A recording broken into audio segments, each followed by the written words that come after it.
You're with Angela Coe, live from the Royal Adelaide Show on ABC Radio South Australia. Yeah, I sure am, live from the show, and it is 16 minutes past 10.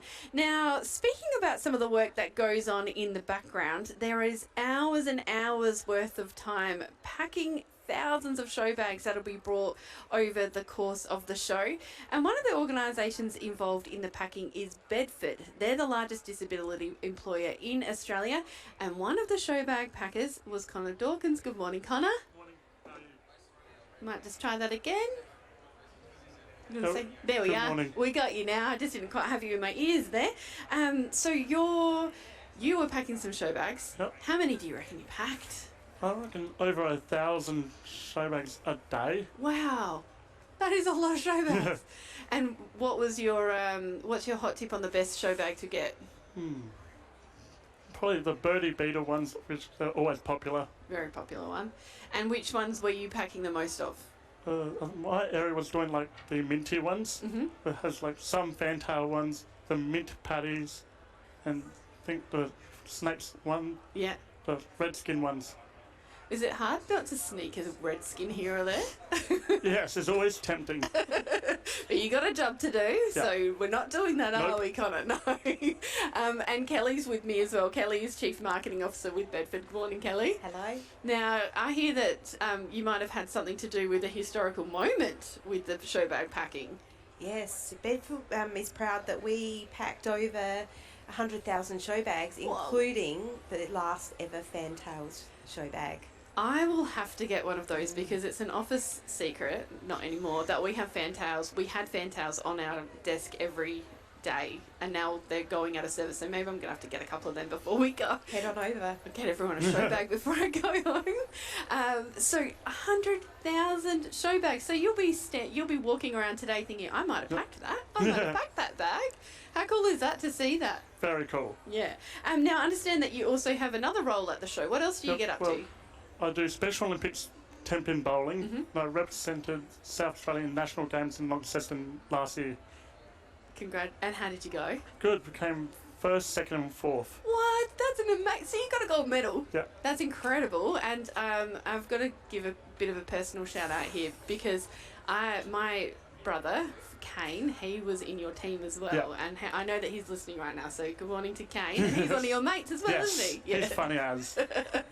He is funny. He's good value. Yeah. But it sounds like you are as well. I hear that my nephew calls you Blueberry. Yes, that's correct. Why is that? Well, because in the previous year I had blue hair, and that's why he called me Blueberry, which I didn't mind. It's a good name to call me. Very good. So it suited you. Yeah. You liked it. That's good. And what else do you love about 10-pin bowling? Well, like making new friends, something to do, and this is a good social activity. Yeah. And what are some of your other jobs that you do at Bedford? Well, usually packaging like crackers for Obella, and that. Oh, right. So you Yeah. get some of that manufacturing stuff Yeah. coming through and you get that out and then you go shopping and you see what you pack. That must be a really, really satisfying thing to do. Yep. Yeah, good. I'm going to chat with Kelly now. Kelly Walker is the Chief Marketing Officer with Bedford. How many people are employed by Bedford across the state? So Bedford proudly employs over 1,500 people of all abilities. So about 1,000 of those are supported employees, people living with disability. And Bedford have got around 15 employment sites, 18 sites across the state. Right. And so that includes the regional areas as well? Sure, that's from all the way from Mount Gambier all the way through to Port Lincoln. Wow. And what industries are they working in? It's really diverse. It's timber manufacturing, food and beverage manufacturing, hospitality, packaging, like where Connor works. We also do garden maintenance and landscape construction. And to be honest, we're being a diverse, large employer. We've got lots of people that can really do labour hire work in any industry, should a business be interested in having a skilled workforce. I'll go into that a little bit in a moment, but can you tell me a little about the new strategy that Bedford has just engaged? Sure. We Bedford recognise that it's quite often hard for people with disability to gain open employment. And so Bedford is diversifying its employment offering, and so it'll offer supported employment, but it will also offer open employment opportunities in a portfolio of Bedford-owned social enterprises. So people there will work in an open employment setting, and that will be across a range of industries like timber manufacturing, advanced manufacturing, food manufacturing and landscape construction. Wow. So lots and lots of opportunities for people.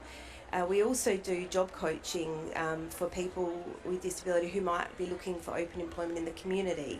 So for businesses looking to employ someone but they need a little bit more support, a Bedford coach can support that transition as well. How do they support that transition from, you know, a Bedford type of employment? There are many other organisations across the state who do that as well, Yep. to then that open employment. So it's around just setting employees up for success. It's just understanding what their capabilities are, what their skills are, what training they might need, and what on-the-job training support might look like. And that might be for a short amount of time, or it might be on an ongoing basis, or just throughout someone's career or when they're looking to transfer into their next opportunity. So it really is determined by their individual's needs. Right. And Kelly, without places that are willing to take on and accommodate for people who have disability, they wouldn't be able to get those opportunities as well. So how can businesses across South Australia get more information about this? So yeah, really just contact Bedford, and we can talk about the wide range of capabilities and skills that our workforce have, and what sort of support we can do. So in some cases, as I said, it can be labour hire, and in other cases it can be that there is a plan to transition employees into permanent employment with that business. Yeah, incredible. And just on a personal note, you've got a Riverland connection. You grew up in the Riverland. I did, yes. And you've got one showing here as well. Oh, and I've also got a daughter who's showing weathers today, through school. That's very So, exciting. yeah. Which school is she at? She's at Scotch College. And then she gets to show there. So she'll be up against our Jamestown Ag students and our St Mark's students, which I'll be interviewing tomorrow. So we'll have to find out how they all went. Absolutely. It's going to be a big competition, isn't it, with It these is. things? Yeah. Oh, beautiful. Thank you so much for chatting with me, Kelly, about that. And have a brilliant day at the show today, Connor. I sure will. What are you looking forward to doing? Probably looking around, probably look at the animals, go on rides. Of course, getting show baits. Yeah. You absolutely have to get a show Yes. back. Fantail. I'm walking. I think I'll be walking out with one of those. No brands, but might be getting one of them. Thanks for joining me, both of you, today. Thank you. Thank you. Ta.